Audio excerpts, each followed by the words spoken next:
Hi, everyone. I'm Erin Sweeney, Global Director of Creative Excellence at VMLY&R, and today I'm sitting with Dimitri Guerassimov, co-CEO and CCO of VMLY&R Paris, as well as the CCO of EMEA for Colgate-Palmolive at WPP, to collect Cannes insights from inside the direct jury room at Cannes. Thanks for joining us, Dimitri. How are you today? I'm amazing, and thank you for having me. Awesome. We're lucky to have you.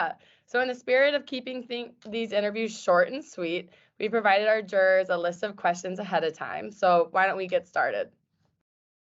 So question number one, Dimitri, how did your jury define what winning work looks like inside the Direct Lions jury room? It basically was the order from the president of the jury saying that this year we're going to award the most direct work in the world. So basically, most of the stuff that was killed because we asked one question, which is it really direct? That's basically that. That's great. I know our team talked about that a lot, and that was the simplest solution in our room too. Does it really answer that question? So once you identified what was direct, what trends were you seeing within the work you saw that qualified?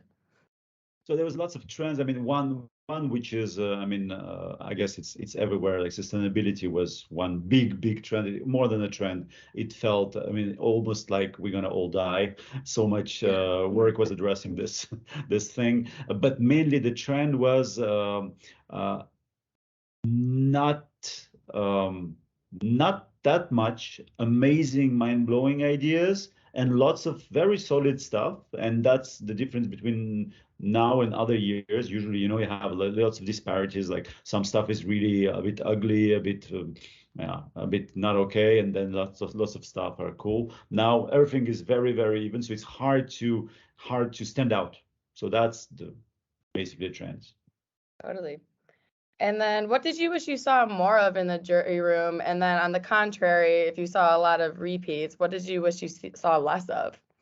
So then it kind of builds up on the previous question. I mean, I would love to see more brilliant work, stuff like you say, wow, this stand out a lot. And what I want to see less is the stuff that right now is almost a fashion in advertising, which is basically you tech or something and you kind of plug it into a brand, and this is the idea basically. So there is no brand building layer. There's nothing deeper than the idea. It's what it is, and you like the tech applied to this topic or not, and then voila.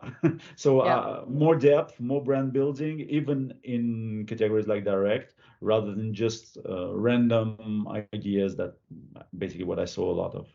Yeah, makes sense.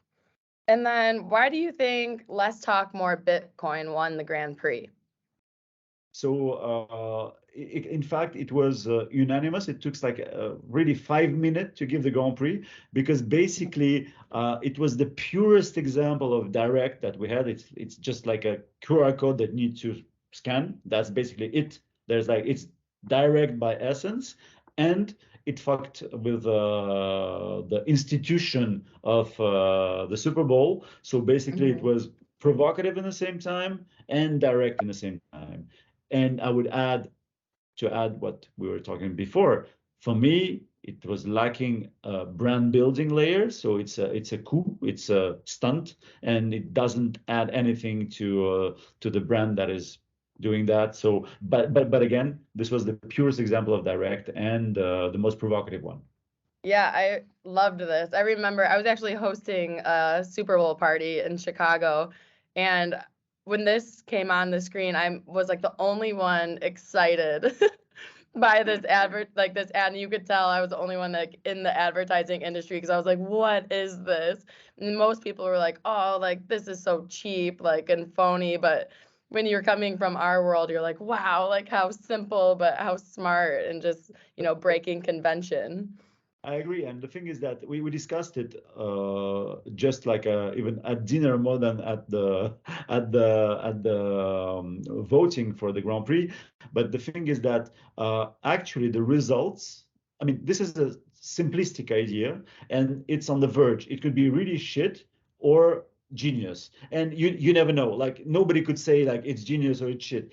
But the results showing that lots of people actually scanned it, and not people like it's in millions. So it's not people from our industry. So that's why we decided, okay, we're not the only ones excited by it. Actually, people scan the code, so it means that it's probably a bit leaning towards genius rather than shit. So we went there. But again, I agree with you. Like I was underwhelmed by it. But again, in the context of voting the most direct work in the world, this is it. Yep, exactly. And just one of those ideas where it's so simple. Why didn't more people think of it? But so aside from that Grand Prix, did you have any other favorite pieces of work in the direct category? And even feel free to hop out of the direct category for a little bit if there was something at Cannes this year that really stood out to you. Uh, I mean, in direct category, there's one work that I love, but also for lots of reasons. Like the main reason is that it's a nice catalog of all stuff that makes strong work. It was something called Hack Market by Back Market, and the thing is that it's all those things, like it's David versus Goliath. So there's a small one against the big one. It's playing and twisting and pirating a technology. There is Aikido technique, when you take the strength and the chops of one big brand and use it at your advantage. So there's lots of the hacks, the fight, the militant. It's also about sustainability because it's selling products that have been refurbished and everything. So it's a catalog of all the stuff that make you win. So I like it. And the last but not the least reason is my brother. So so that's why I mean, but even if it was not my brother's, I think Yep. it's a smart one to quote, because really you can learn a lot from how it's built, how it's done. I mean, this is not just choosing stuff I like, but choose stuff that can be useful to people. If you analyze this, you're gonna get lots of recipes to get better work, Love basically. it. We love family ties, and we love an underdog story. I haven't heard the term David and Goliath for a while, but those ones are always usually some fan favorites when they succeed as well. So Exactly. with the direct lines, how would you like to see it continue to evolve into 2023? Basically, like again, it kind of goes with what I was saying about all the things that I missed. Is just, I think that doing direct work, you can have all the layers. You can do some brand building, do some direct connection with the audience, and sell products. You can do the three. For now, I lack a lot the brand building part. How does it affect? How does it go into the brand's DNA? How it make it stronger? How it's an important step for the brand? And only few direct work was doing that. So I would like to see more of this. Otherwise, it's gonna be just how technical and smart it was versus how brilliant and how powerful it was. Yeah, and I think something we talk about a lot too, and even just insights from Cannes this year was, when it comes to the brand, it's actually showing that partnership between the agency and the brand and how they work together. Absolutely. Yeah. So what advice moving forward do you have for people that are trying to win a direct lion? I mean, this is really technical, but it's something that we discussed before, so there's no surprise. The thing is that justify why it is direct, like explicitly, and not use bullshit like, yes, we contacted directly people. Like the word directly doesn't qualify as direct. So you Yeah. need to show somewhere, write it in a write-up, in additional material, or in your case study. You need to actually explain how exactly, what is the mechanic, the direct mechanic that led you to connect with people. And even better if the mechanic is creative in itself, not just, yes, there's a creative idea and this is the boring direct part when we connect it to people. So that's the main learning. And the second one is, again, something we discussed before the festival, which is additional material is key. Like every time there's a question, instead of rewatching the case study because nobody wants to watch it again, people go to the write-up, or if there's additional videos that explain stuff, they watch it. So you have the chance to have several case studies in one submission, and you should use it absolutely, because like the debates we had, lots of debates we had, was just because there was no explanation to the questions we were having, basically. So this is key. I mean, this could improve by 50% your chances of winning. Okay, that's if your idea is good. yeah, foundationally the idea has to be there, right? Like, but I think that's your first point is especially interesting, because I know in our review room, you know, there were points with the new creative commerce category as well. We were like, well, this kind of seems like it would go into direct. So it's really understanding each category and which track and which home it really belongs into, instead of, you know, we're not big fans of the spray and play at VMLY&R. But also, you know, like then the problem that everybody faces, like, yeah, I don't have the time or the money to do 12 case studies because I entered 12 categories. So I think the additional material is one of the answers to that, because there's lots of things you can solve in additional material, and your case study can be just the punchy generic thing in which you sell your idea. So and then I think there's something that needs to be thought through is the digital prejudging and the interface. I think we underestimate how we calibrate our work to be judged on this digital interface, where sometimes you have the board first and not the video. Sometimes the video is at certain size. So there's lots of, I think we should think about this, because I think it's wrong. To be honest, I hate digital prejudging. I think it's the wrong way to judge. But then we need to calibrate a bit the stuff we submit to fit this kind of judging, because it's part of how we receive the idea. Yeah, I mean, Jamie, Lauren, and I are open to all feedback, and obviously we're here we'll go communicate that directly with CAN. I'm sure they reach out to their jurors too, but we're all looking to evolve and make it a easier process where possible, and also just a fair process to the creativity that's getting entered, you know, and being seen the way it should be seen in front of the judges. So last but not least, Dimitri, why do you think it's important for VMLY&R to be award-winning in the direct category specifically?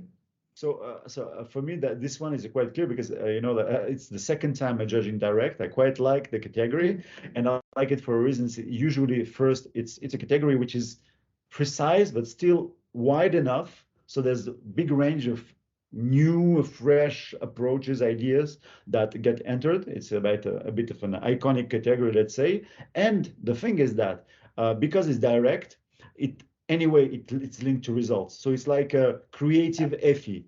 So you cannot have a brilliant idea and no conversion at all, because this will. I mean, this year was crazy. We discussed results a lot, and the thing is that because it's direct, and the success of a direct idea is measured also by how it reached out to people, how many people reached, and did they finally buy your stuff.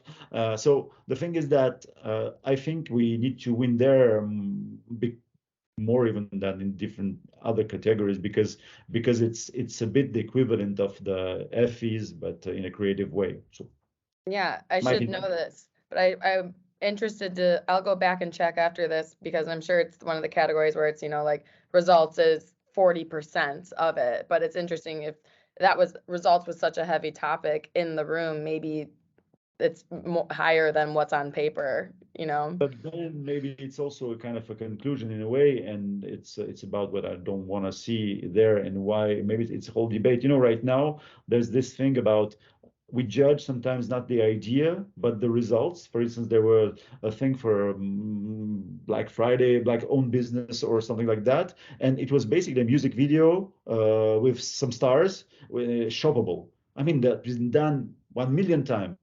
But because it was big and the results were big, it was considered almost I think it would give it a silver, but it was going for gold. And I personally don't understand, because I think the idea is shit, like it's really bad. And it's not because, of course, inclusivity and diversity and everything, but I mean, the idea, where is the fucking idea? Yeah. So the thing is that, yeah, so I don't know, this thing about the results being a heavy part in the discussion. If the room decides that it's important, it could be, but for me, it's even a problem, as you say, that you talk to Can, put in there. I don't think that everybody respects this, but still, no, saying that this is an important part of what we should consider. At one point, I think kind of kills the the the idea part in a way. I Yeah. don't know. Well, it's interesting because you said FEs earlier, and FEs literally is about effectiveness. So it is about the results. So the idea can maybe lack a little bit, or the creativity can lack a little bit, but at Can, it's, that's not what it's all about. It's not only based, or like results don't outweigh necessarily the creative idea and, the implementation. So it does sound like you have an FE-minded jury room. Yeah. Yeah, and or they need to change the name, because I use this as an argument in the room, saying like it's called the Cannes Lions Festival of Creativity, and so we were discussing things like the